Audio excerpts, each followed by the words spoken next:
So I'm Dr. Anita Koso. I'm a medic by background, and I'm a lecturer at the university over here, the University of Oldham. I teach physician associates, and I teach them medicine, the subject of medicine. Without further ado, I would like to start this session. First of all, I'll share my screen and talk a bit about the requirements of this course. So just bear with me. Hello. Hi. I just started the session. Good morning. Good afternoon. Oh, okay. Hi. The person is a doctor. He should know all this. No, it was even one of the guy that was taking care of my mom, the doctor. So he was saying he has some young doctors in ABU that he was asking me. He called me some days ago. So I was like, that people said he should even relocate, but the man is a bit elderly now. So he was like, for his age, I think he's a consultant, that he feels he's getting old. He might not be able to cope, but he has people that maybe young doctors. Hi. So he was like, if I Hello. know how they can relocate to the UK, but I said I don't know. One thing is, those young doctors are not serious. Why do you Excuse say me. so? No, but that's the truth. They are not. Thank you for muting yourself. Hello, I'm Dr. Anita Koso, and I'd like to welcome you to this course. I'm a medic by background, and I'm a lecturer at a university over here. I teach physician associates, the subject of medicine. So this is going to be an interactive session. I have put the recording on with your consent. So I'll start sharing my screen. We'll go through the introductions in a bit. Just bear with me while I share my screen. Okay, so this is here. At any point in time, if you don't understand a concept or want more clarification, please let me know. I'm happy to do that. So as you know, this is we are talking about Unit 3, Human Growth and Development. So we'll be talking about what human development entails, what is it about, what are the different stages of human development, what are the milestones that need to be achieved, and if they're not, what are the ways that you can help one to achieve those milestones? So there's a pass and a merit and a distinction in this. And in order to achieve this unit, you would have to be able to produce work which demonstrates the achievement of the learning outcomes, which will be discussed. So the learning outcomes should be to know the stages of development and growth throughout the human lifespan. These are different ways in which we assess you. Understanding the potential effects of life factors and events and on growth and development. Again, there are different criteria to assess you. Understanding physical and psychological of aging, and understanding the effects of transitions and significant life events. We'll talk about this.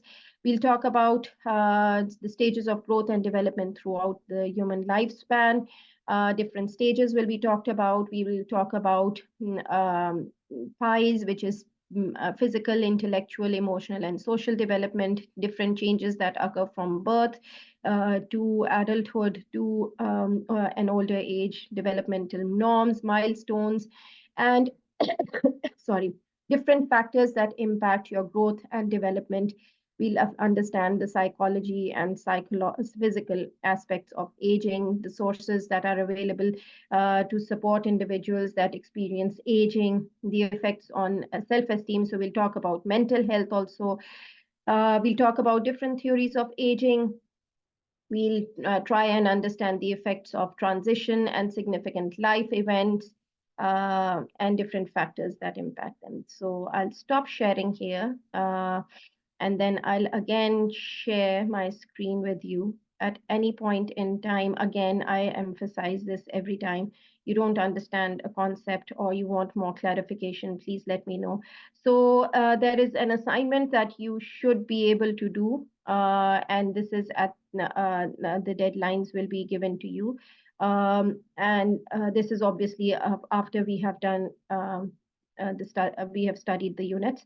So a bit about them. I'll have a whole session with you on these assignments. So as I said, you would have to have the knowledge regarding development and growth at different stages of life.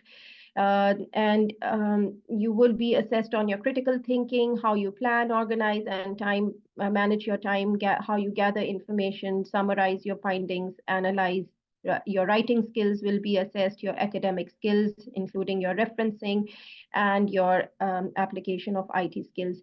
So in the different tasks, I will give you a presentation on this, but just an overview of it, where you'll have to give a presentation where you will have to describe physical, intellectual, emotional, social development for each of the life stages, key changes from birth to older age, and you'll have to explain different developmental norms and milestones, the life factors that impact your growth and development, and explain your potential effects of life factors and how they impact how these events affect growth and development of individuals.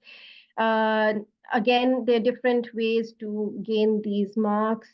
You have a merit, you have a distinction, you have just a pass or a fail. Task 2 will be, again, preparing a training resource for practitioners. In this resource, you should explain physical and psychological changes linked to aging and explain lifestyle choices that you would think would be appropriate, associate them with aging.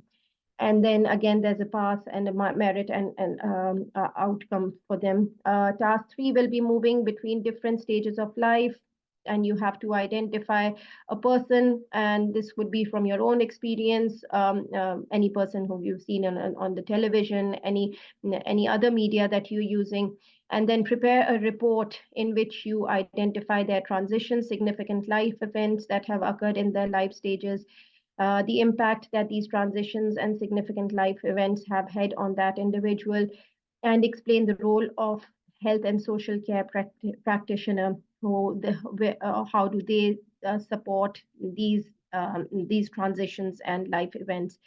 That's about it. I will stop sharing my screen.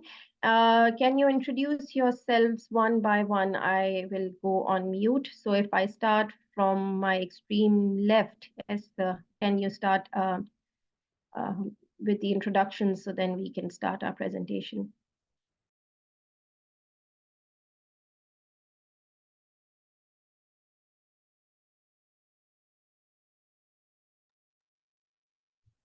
Hello, anyone? Hello.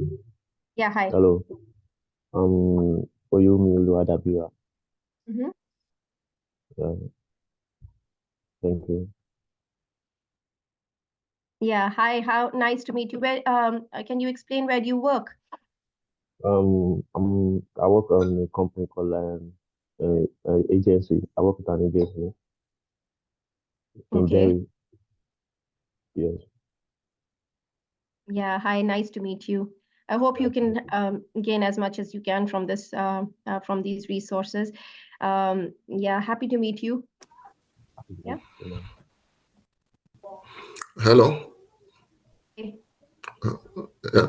My name is Kehinde Oboma. I work in MROI as a nursing assistant and midwifery assistant. Hi, pleased to meet you. Yeah. And we have Esther next.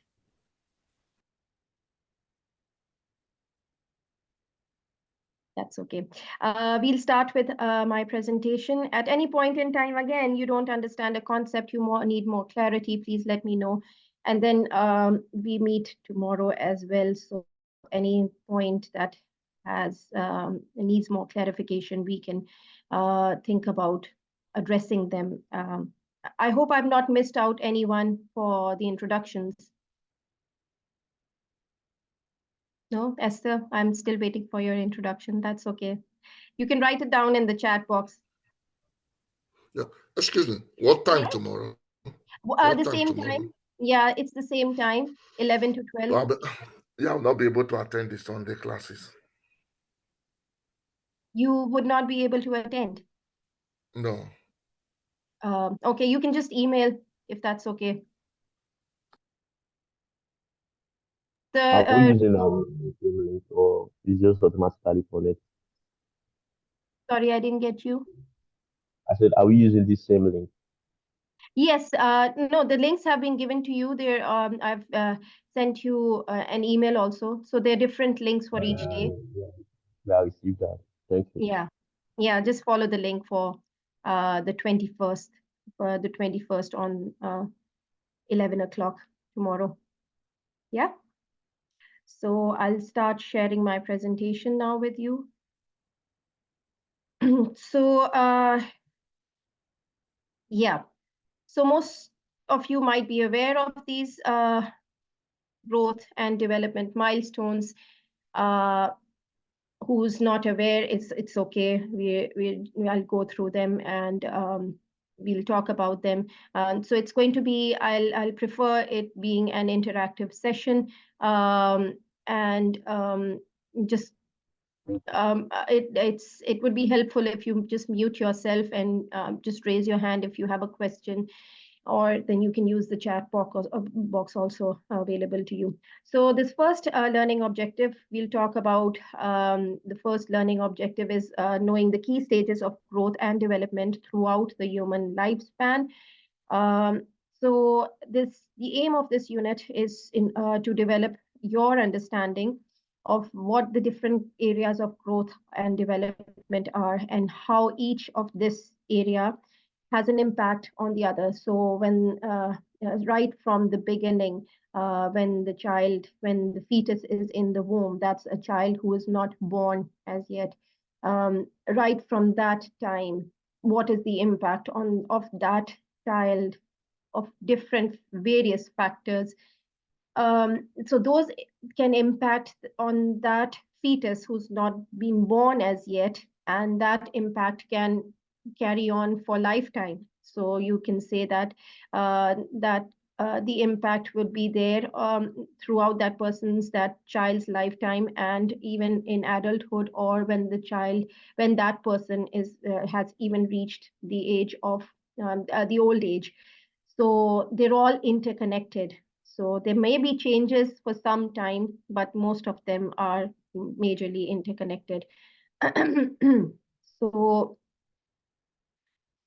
yeah, the indicative content for you for this learning objective is to know what life stages are, what's infancy, what's childhood, adolescence, early, middle, and late adulthood, what these mean, what are the what in literary terms, what are they meant? And how do you distinguish between a child and an adolescent? What are the factors? This is PIES: physical, intellectual, emotional, and social development aspects. So we have physical development aspects, we have emotional and social development aspects that we'll talk about in detail. The changes from birth to old age and the impact of health and well-being. We'll talk about key principles. We'll discuss them in detail. Developmental norms and milestones. What are there out there? How do we use them? And how are they changed throughout the lifespan? And the stages of care that are available to meet health conditions throughout the human lifespan. This is very important for you for considering your assignment as well. So I'd like you to watch this video. Let's watch this together. Just a minute.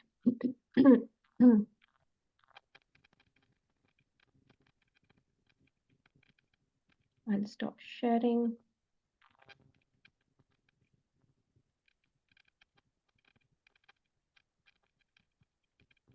Is someone's audio on? I'm sorry. If you could just turn it off. It's just that. Thank you so much. Just a minute.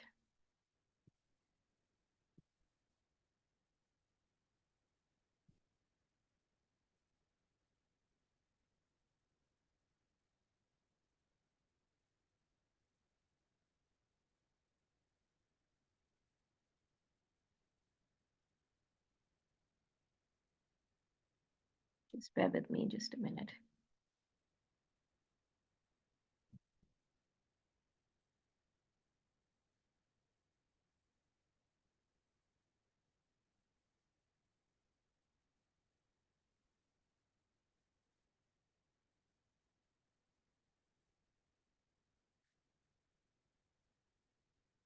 Okay, just a minute.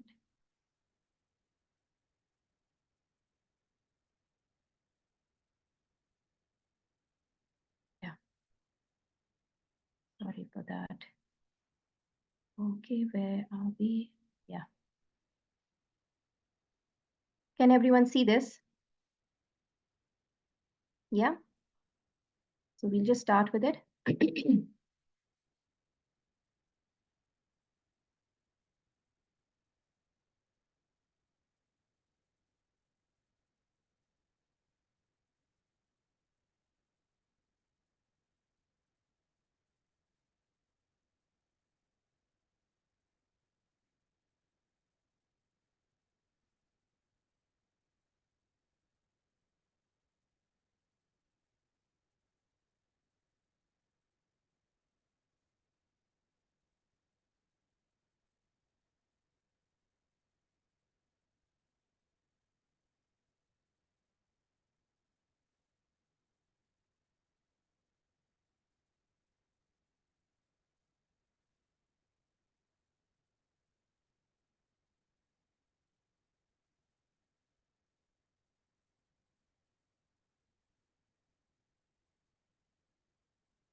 That's about it. Yeah, so I hope that was that's a bit about what a bit about the key terminologies that we use in whatever we've discussed so far. So we'll discuss these obviously in detail. So so the lifespan of the different periods of development. So you might have heard about childhood, adulthood, and old age. But actually they are different, and they're different compared to what these three are. So there's infancy also, that's a very important milestone. There's childhood, there's adolescence or adulthood, and an old age.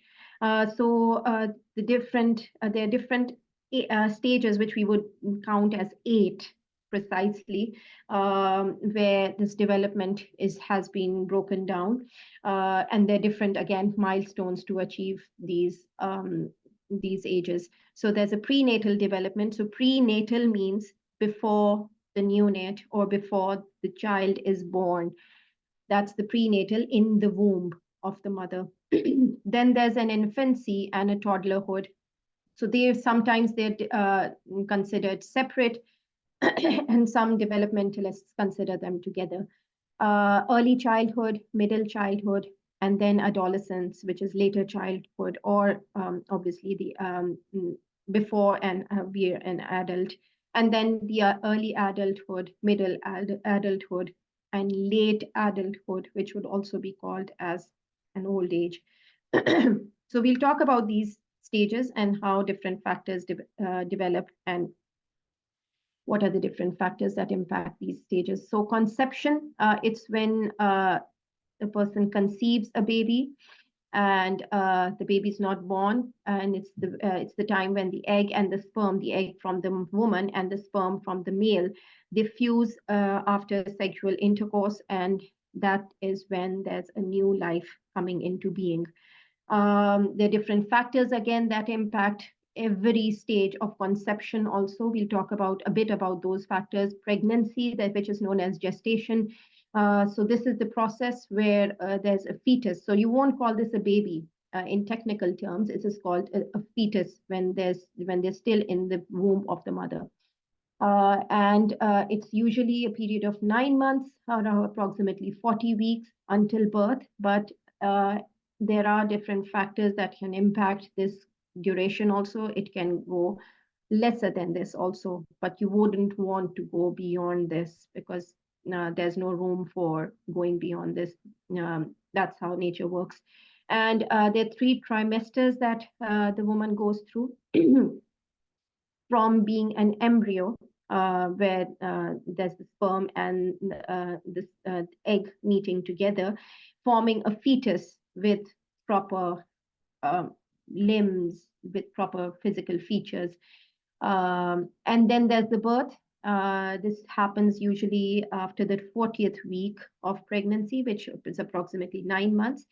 As I said, some cases they warrant an early birth, and not all pregnancies are the same in one person, and not every pregnancy is the same. So you could have different people having different pregnancies, different experiences during pregnancies.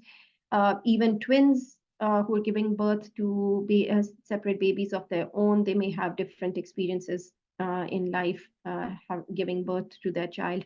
Infancy is the period from 0 to 1 year. It's a constant period of growing, and there's a growth spurt that takes place, and where the child is fed breast milk or formula milk, whatever is available.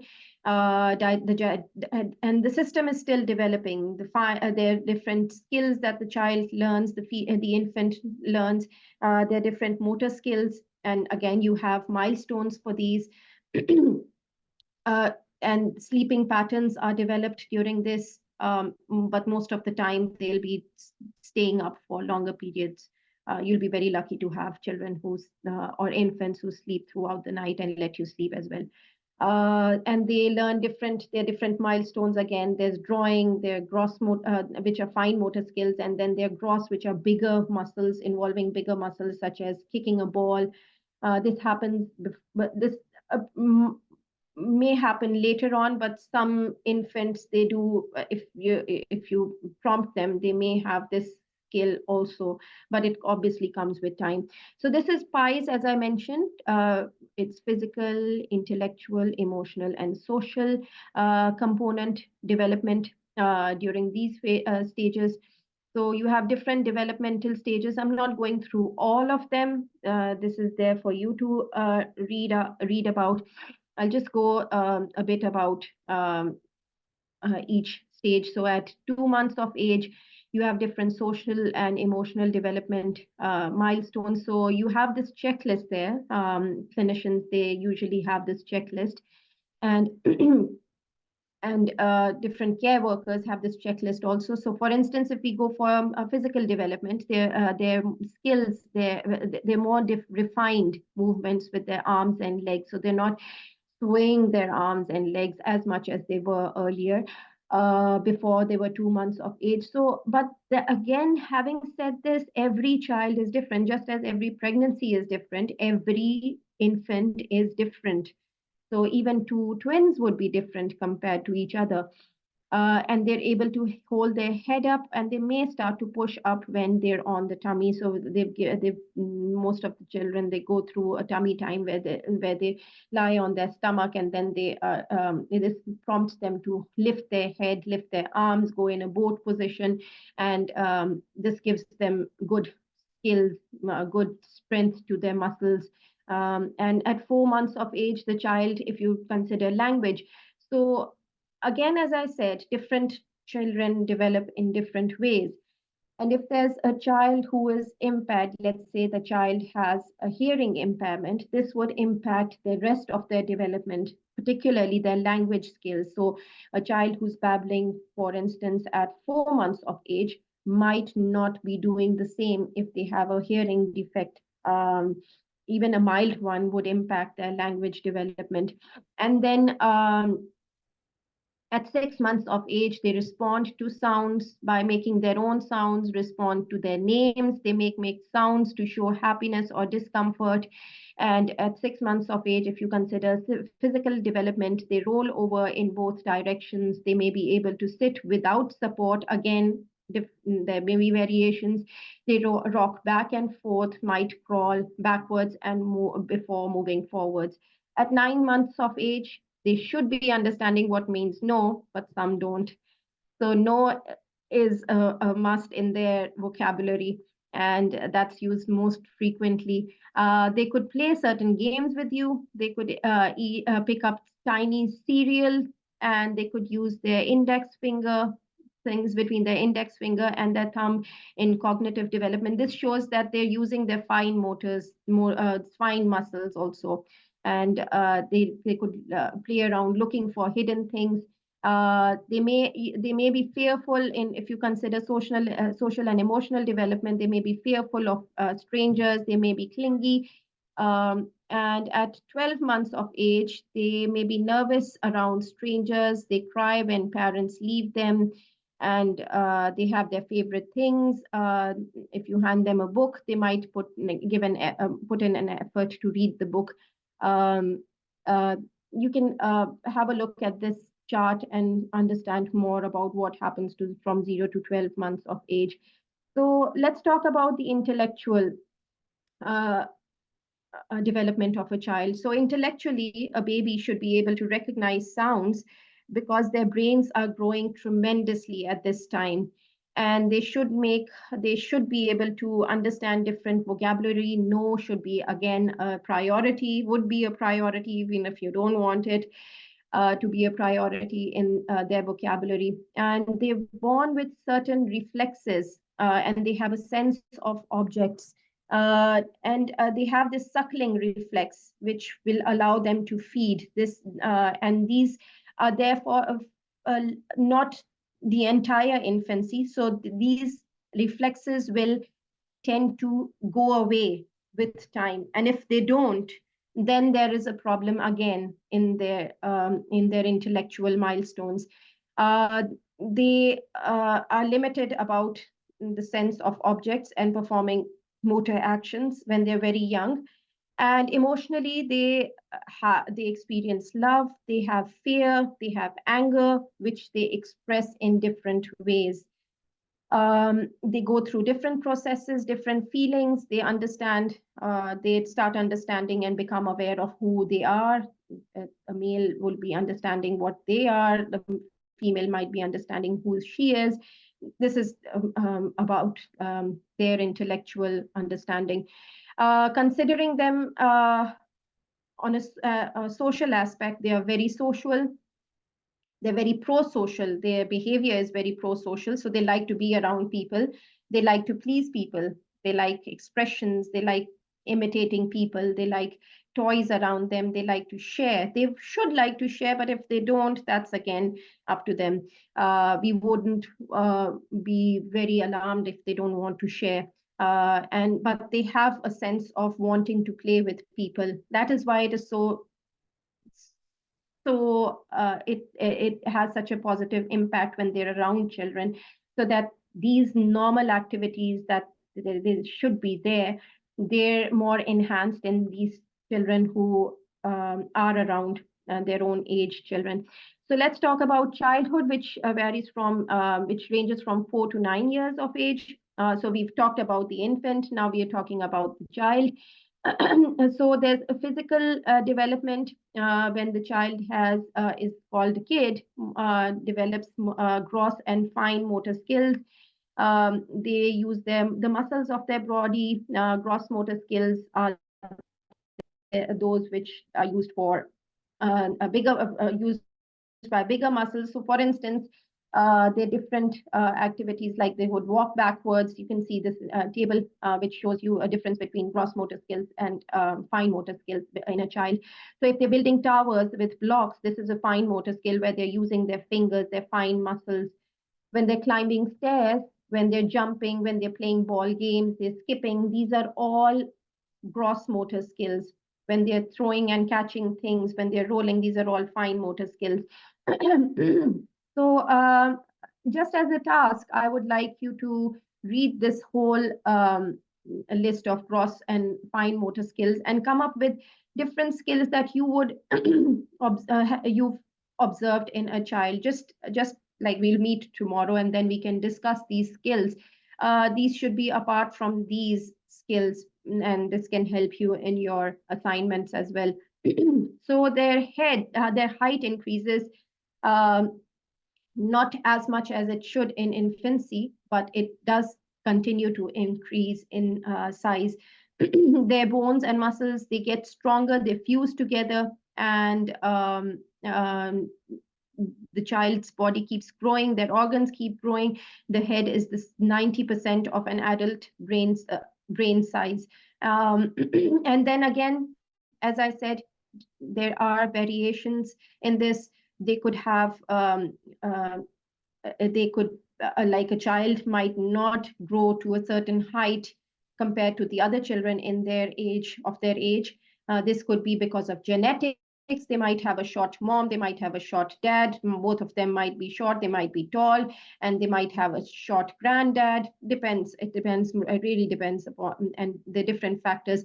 Again, having said that, you should consider them to have appropriate nutrition in order to grow. So I'm not talking about those who are undernourished children. They are a different set of cases. So it's generally, I'm just generally speaking. Considering the intellectuality of a child,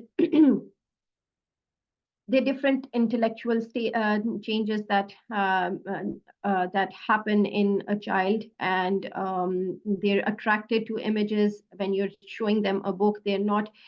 They listen to different sounds. They repeat those sounds. They recognize their own name.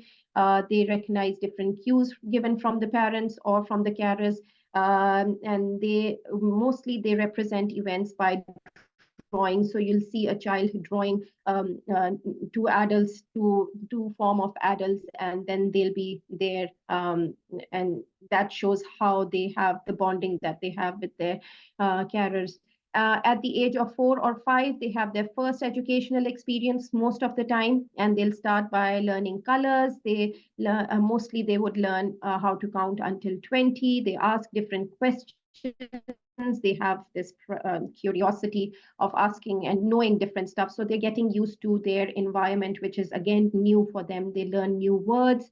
Their vocabulary is increasing. They love music. They love instruments. They love dancing. This is inbuilt in every child. And from the age of 6, and above, when their childhood is ending, they're able to think more, more in a different way compared to when they're younger. So they're capable of making up stories, and they can differentiate from the real from the unreal. They do get scared of things that are unusual for them, and as they grow, their grammar increases, their skills improve, their mathematics improves, if they're given the proper prompts. Emotionally, it's very important to consider their emotional well-being when you're talking about the well-being of a child. So it's not just the physical and the developmental well-being. It's very important to have their emotional, them being able to emotionally being sound. And there are different preferences between a boy and a girl. So a boy may like different toys compared to a girl. They may have different preferences when it comes to their friends or people who they want to, they feel comfortable with. And they have different emotional needs at this time. So they'll want everything that another child has. And that's really normal for them. And they have their emotional outbursts also when they want something and they can't express it, or they're in pain, for instance, in physical pain. They can't it goes out emotionally, and we're not able to understand as adults what is the underlying cause. If there's a child crying, there may be different reasons why the child is crying. So yeah, it's hard for the child as well as the adult. So socially, it's incredible how they interact. And they interact with every race. It's not like them interacting with a certain colored child or with a certain age child. They want to play with every child. It's just about having fun. It's about what they want to do is just have fun. As this goes along, they should be instilled with proper responsibilities, proper behavior skills that would help them throughout their lifetime.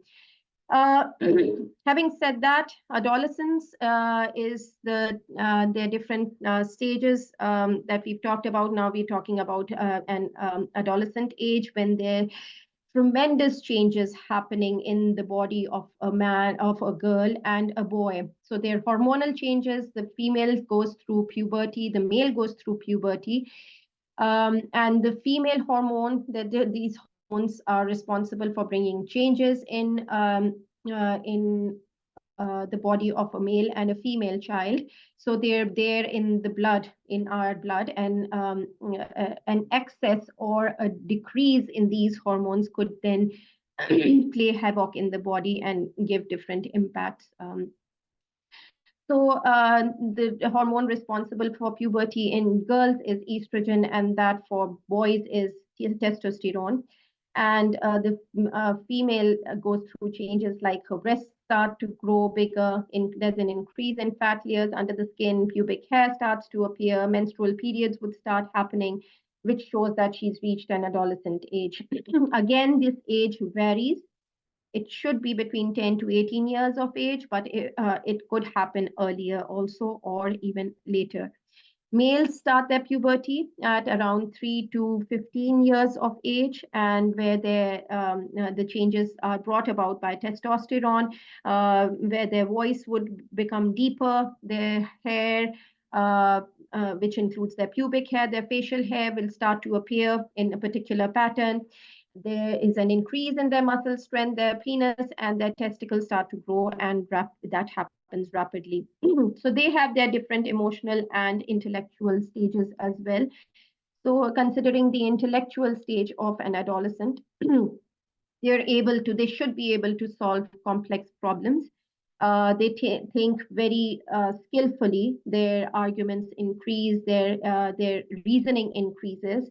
they're able to increase their reasoning skills, and this is because they're social, they're social, they're interacting, they're using different resources that are there for them. They're likely to set their own goals. They are conscious of what is right and what is wrong. Sometimes they may not be able to exhibit what is right and what is wrong, so they might go wrong instead of even knowing what is right, but still they have an understanding, they should have an understanding of what is the difference between right and wrong. Then there is the emotional component where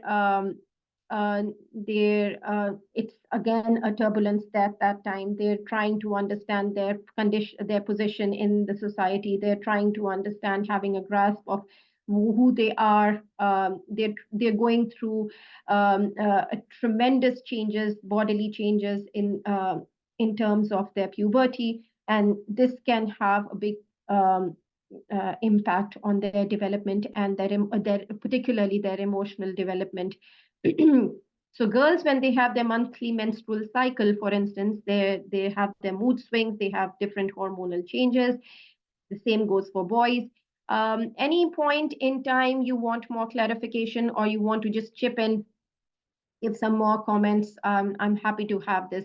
The problem with Zoom lectures is that we don't have proper interaction, but that also I would recommend that even if we don't have the time, I can always stop speaking and I can take your comments on board, and we'll do that in this session and the other sessions also, to make it more interactive, which helps a lot overall. So and then the social changes happen also during adolescence, because they have different fears, they have different preferences. They may have good friends, they may have bad friends, and then it's for them to decide what they do most of the time. And they should be guided by an adult, because they're not born with what is right and what is wrong, and it's not always going to be a smooth sail for many children out there or many adolescents out there. So because they have their own and the changes that are going on in them, and they have different pressures also that they didn't have as a child, so they'll have to face them, and having a good adult with them is always a blessing. So adulthood is between 19 to 65 years of age. There are different physical changes. Your hair starts growing older, graying, thinning of hair. Again, it depends upon, it varies. You might have your graying earlier, not earlier than when you're 19 years, maybe like when you're very early in age, but some people have premature graying, and then again, it's because of genetics also. There are different wear and tear stages. So as active as you were when you were a child, where your muscles were growing, your bones were being stronger, there's a reverse in most of these cases. So if a person doesn't care for themselves when they're children or when they're in their adolescent ages, they're going to bear the brunt when they're in their adulthood or their older ages. So if the person is physically not active, for instance, that could have an impact on them later in life. And then there's some conditions that happen even if you're working on yourself. For instance, the reproductive capacity. So a woman can bear more children when she's younger compared to when she is 65 and older, when the reproductive, when there's no hormones to carry out the reproductive process. So these things are out of control in some instances. For instance, your menopause, when the periods end, that has to happen even if you take very good care of yourself. But then it happens very smoothly if you take good care of your health. And then there are different changes in the hormones. So when it's the gonadotropin hormones that give you hot flushes, and night sweats, and the woman gets irritable and has less sexual interest because of reduction in estrogen and progesterone, the main hormones that give sexual arousal. So that is the change that happens in a woman, and similar changes happen in men as well. And there are different intellectual changes also. At this stage, they're more aware of what is right and what is wrong, even if they don't exhibit that, but they are aware because they've seen life situations. And yes, so there are different emotional changes also that happen. Again, they could have healthy relationships, they could have unhealthy relationships, but most of them would want to have, at an adulthood, they would want to have peace. They would want to be away from having a depressed life. They would want to have more of a happy life, a happy, a good job, the right partner, most of them. And they would want to have good relationships, because this is when they want the best for themselves and for their children as well. If they are emotionally stable, they would have stable children, then the impact is there. And then when it comes to being social, uh, now I'll stop talking for a while. There was a research that was conducted post-COVID-19 that saw that there was a tremendous rise in mental health, depression and anxiety because of COVID. Can someone name the one most important factor that was responsible for this tremendous rise in depression, anxiety to the level of going to suicide in adults? Any guesses?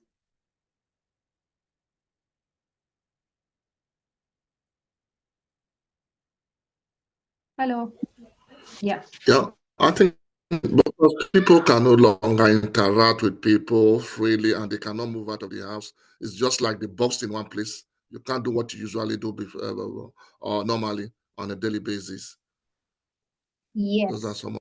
Yes, thank you so much for your comment. Yes, that was lack of social interaction. So if we are called as social animals, it's not false. And that was the one main factor that led to a tremendous rise in mental health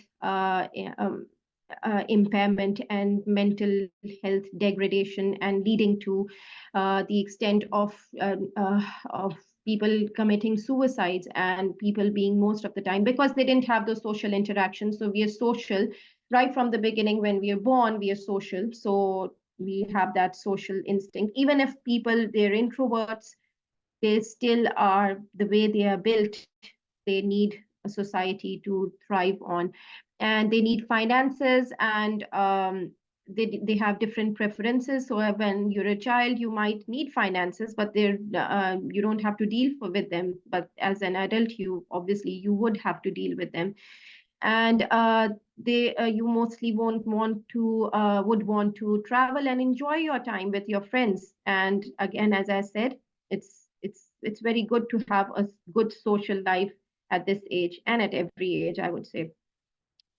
And then at your later adulthood, which is 65 and above, when you're of that age, you have different physical and intellectual milestones. Then also at this stage, your breathing, your circulation, everything goes weaker. So if you have a high cholesterol when you're an adolescent, or when you're an adult, please be careful when you're in later adulthood, because you would definitely want to have medication for that.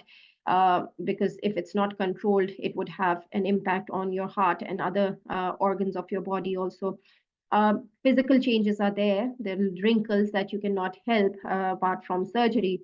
And you would want to look younger, obviously, but then everything goes down, as it was like a baby when you were a baby. So your bladder goes weaker, your hair is, you don't have much hair, your hearing and vision goes lower.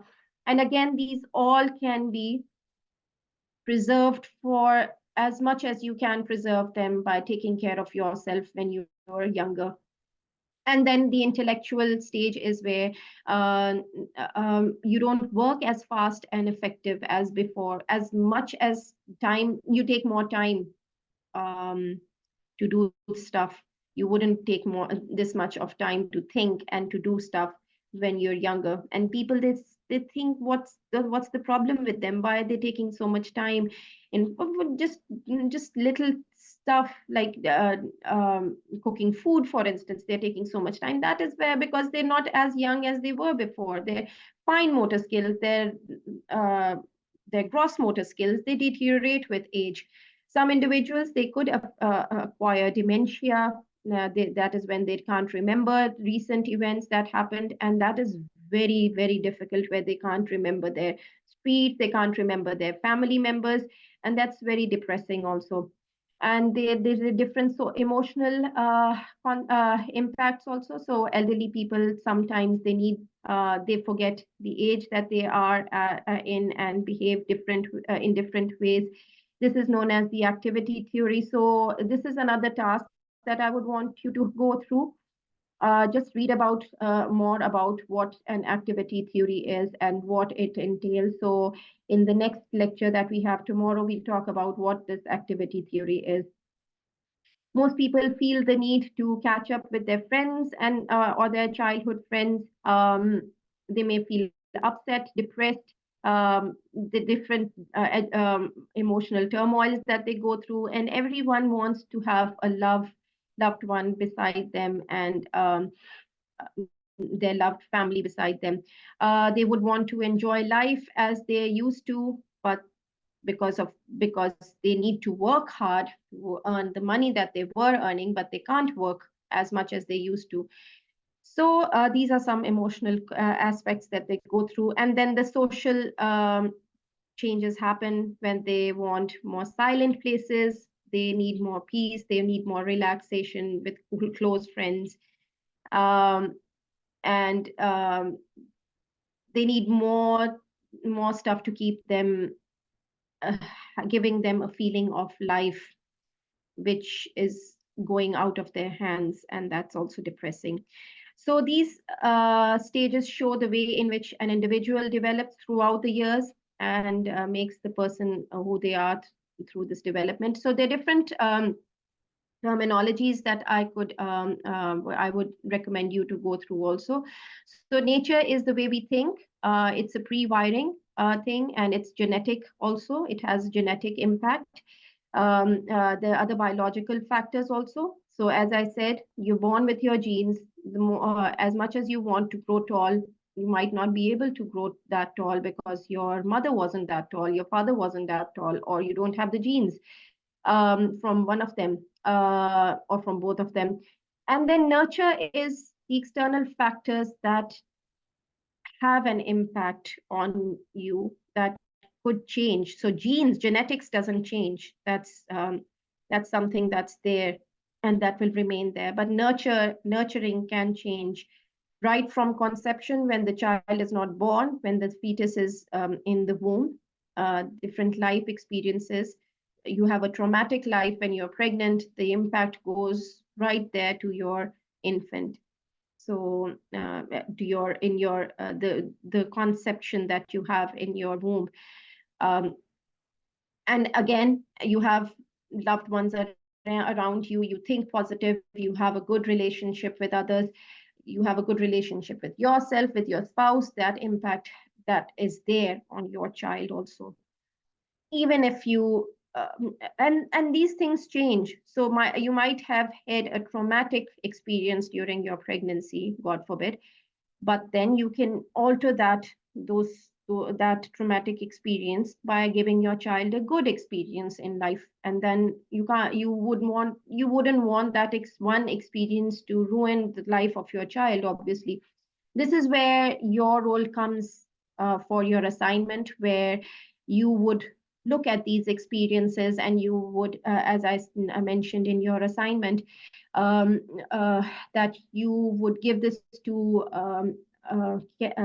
care workers and health professionals, who could then work on these life stages and then in order to have a positive impact on the life of an individual that you're considering. And then there's the biological level, there's aging that happens, and there's a wear and tear. So things become better when you're growing, and they go in the reverse direction when you're growing reversely. And this last is the additional reading. This is again an assignment for you for tomorrow. You're going to read this resource and see what are the approaches to psychology in nature to nurture. So just in a nutshell, I'll just talk a bit about it, and then I'll listen more about this from you tomorrow. So nature is more biological. You focus on genetic and hormonal changes, hormonal aspects. And then you have at the other extreme, the nurture, where you have behavior and where you have the environment that has an impact on the individual. It depends upon what your experiences are in the nature, in the nurture particularly, but nature you cannot really change. So please go through this additional reading, and then we'll talk about approaches to psychology, and you will tell me what these 1, 2, 3, 4, 5 approaches are, what do they mean, and if you need any clarification tomorrow, we can discuss them as well. So again, in a nutshell, there are developmental milestones in a child, and the different physical, psychological, emotional, and social developmental changes. A child smiles for the first time, says their name, says the first word. These are all considered as developmental milestones. These help parents, healthcare providers, teachers, and others around them to keep a track of the child. This is again considering the normal situations. Why are they important? Again, to keep a track of what milestones there are. If the child goes below them, you have an idea, and you would want to have an intervention for that child, such as a physical therapy or a speech therapy, in order to make them catch up with the rest of their peers. Again, it's not important for every child to reach that stage. It is important, sorry, but it is not a step. It is not a thing that is set out that cannot change. So every child has their own milestones, and they can achieve those milestones at different stages in life if they've been given the proper therapies or the extra help that they require. Different types of milestones we've talked about. There are different milestone checklists, various milestones that we use in our daily lives. There are developmental milestones, which include physical, cognitive, social, emotional, and communication and language. So these are used by different care providers, by parents, by teachers, and there are different forms of milestones. So the physical milestones may include gross motor skill development, fine motor skill development. Physical milestones would include rolling over unassisted by 6 months, crawling unassisted, which occurs by 12 months. Fine motor skills are developed later, and these require the use of smaller muscles. There are again different stages at which different children are. They can use their pencil. They have a pincer grip.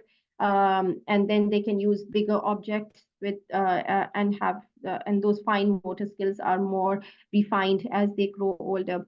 Physical development are noticeable tremendously during the first year of a child's life, when they have a growth spurt, and they tend to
Sorry for this.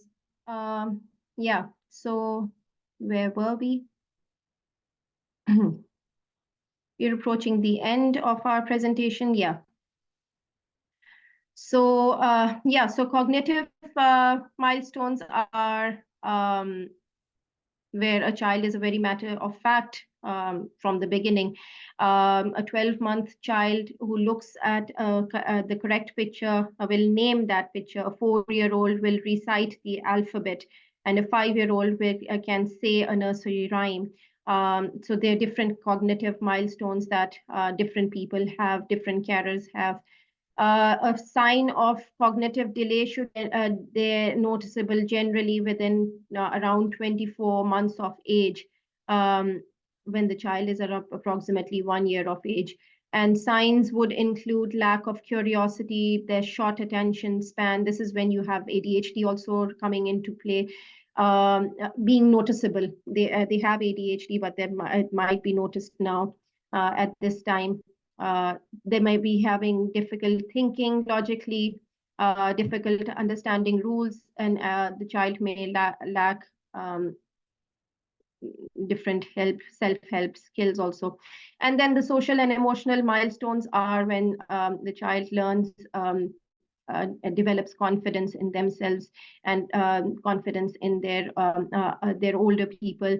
A 6-month-old child will smile at themselves at the mirror. A 4-year-old would enjoy playing with other children rather than alone. And if they don't, it's still just a milestone. You can't just label a child who doesn't play with other children as not achieving that milestone. You can work on that should be preferably there, but if it's not there, that's not a big concern, that could be worked upon. And if there's a child having a struggle with conversation and understanding social cues, having difficulty in managing their emotions, they can be helped. But otherwise, if they don't, they may have long-lasting tantrums, and they may have a difficulty in calming down, but there are different strategies to help them with these as well. And then communication and language milestones, again, these are verbal and non-verbal communication skills. They develop non-verbally, and a child would know what means no. A child definitely at 9 months of age, they would know how to nod their head and say no, which means no, obviously. They would, by about 3 years of age, they should have this developed more cognitively. Verbal communication is like when a 12-month-old says their first word, or 3-year-old can have a full conversation with full sentences. If they still don't have it, it's not a problem sometimes, because the child may have a different language that they're speaking at home. So all of these factors should be under consideration, which come under nurture instead of nature. And then there may be developmental delays, which are then very profound, and they can be worked upon when the child is, for instance, unable to understand the meaning of words at an older age, and their vocabulary isn't enough. So your task is analyze how each development area has an impact on the other. So when you're working with children and young people, it is very important that you understand different kinds of influences that are there in their development. Although there's development that's divided into different headings, these are interconnected, they are interchangeable. And physical skills have an impact on the child's or the pupil's ability to become independent, socialize, and grow in confidence. So that's different aspects of their development being impacted by the physical impact. So I would want you to just work upon how different developmental areas have impact on each other. So we'll talk about this in the next class that we have.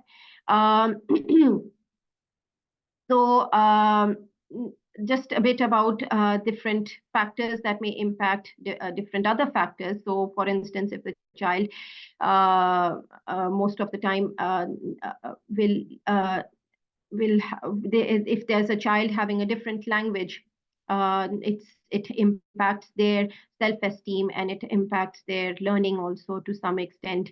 A child who is overweight will not be able to be physically active, would have an impact emotionally on that child. They could get into people who bully them. They may have an impact on their emotional and social well-being also. So the different aspects that you can look at considering this analysis, and we'll talk about this tomorrow. There may be different other factors also, such as like language delays.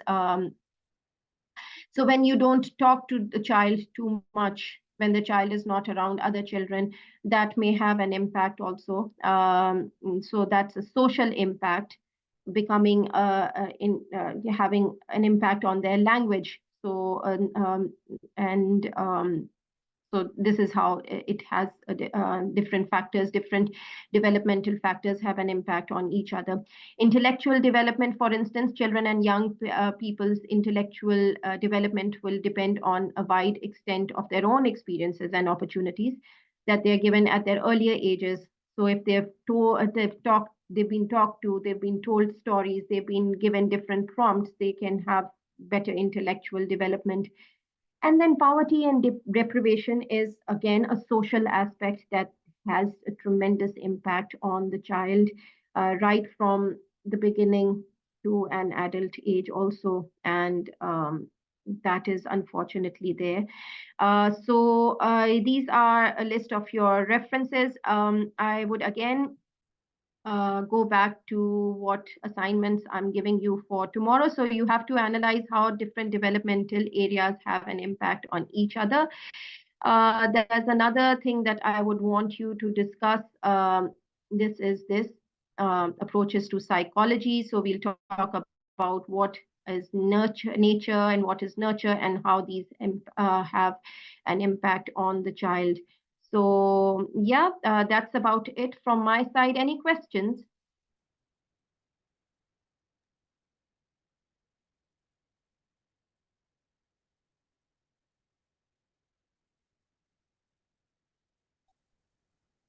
Okay, I thank you for your time. We will meet tomorrow. Yeah. Are we submitting the assignment tomorrow?